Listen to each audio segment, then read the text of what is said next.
台南也有灾情哦，刚刚办完世界少棒赛的台南归仁棒球场外围的栏杆围网整片被吹倒了，其中一根栏杆倒下来的时候，还刚好打到民宅。 监视器画面拍下，受到强风吹袭，棒球场栏杆围网应声倒塌。从另一个角度看，球场的围网无法承受风吹，倒成一片，而其中一根还打到了附近民宅。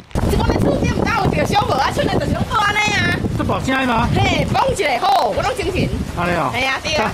困无无？嘿，我没那么困啦。 苏迪勒夹带强劲风势，造成台南归仁棒球场围网被摧毁。而这里几天前还是世界少棒赛的比赛场地，但没想到才花了几千万整修，因为受不了强风吹袭，围网倒塌，也造成现场一片狼藉。二楼遮迄个小块迄个一个阳台灯有去用歹去，啊，这树啊嘛有迄个，然后小块迄个比较有用到。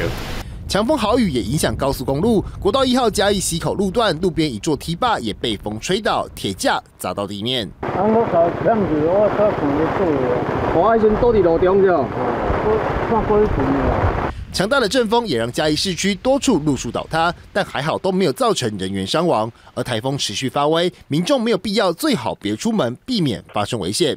记者姚文华、张俊荣台南嘉义采访报道。